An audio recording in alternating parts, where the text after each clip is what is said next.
পাকিস্তানের তেহরিক ইনসাফের প্রতিষ্ঠাতা ও সাবেক প্রধানমন্ত্রী ইমরান খানকে রাজনৈতিক দৃশ্যপট থেকে সরিয়ে দেওয়ার সমন্বিত প্রচেষ্টা চলছে বলে অভিযোগ করেছে দলটি।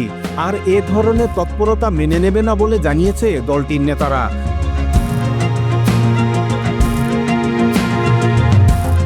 এ সময় পিটিআইয়ের পক্ষ থেকে এ অবস্থানের কথা জানানো হলো যখন পাকিস্তানের রাজনীতিতে মাইনাস ইমরান গুঞ্জন আরও ডালপালা মেলেছে।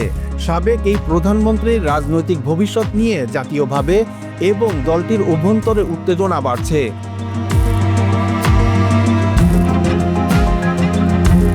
পিটিআই নেতা ও খাইবার পাখতুনখাওয়ার মুখ্যমন্ত্রী আলী আমিন গান্দাপুর ওই প্রদেশে গভর্নর শাসন চাপিয়ে দেওয়া এবং দলের প্রধান পৃষ্ঠপোষককে রাজনীতি থেকে সরিয়ে দেওয়ার ষড়যন্ত্রের নিন্দা জানিয়েছেন।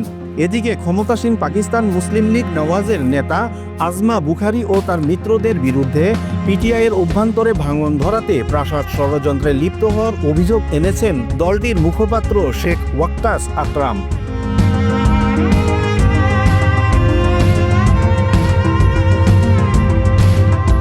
তবে আজমা বুখারী বলেন, নিজের বোন ও দলের কারণেই ইমরান খান রাজনীতিতে একঘরে হয়ে পড়েছেন।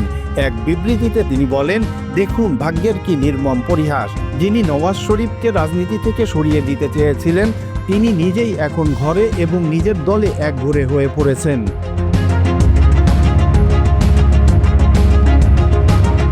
পিটিআই মুখপাত্র ওয়াক্কাস আকরাম বলেন, গত ৩ বছরে সংবিধান ও গণতন্ত্র রক্ষাকারী দল হিসেবে পিটিআইকে ভাঙ্গার সব চক্রান্ত ব্যর্থ হয়েছে।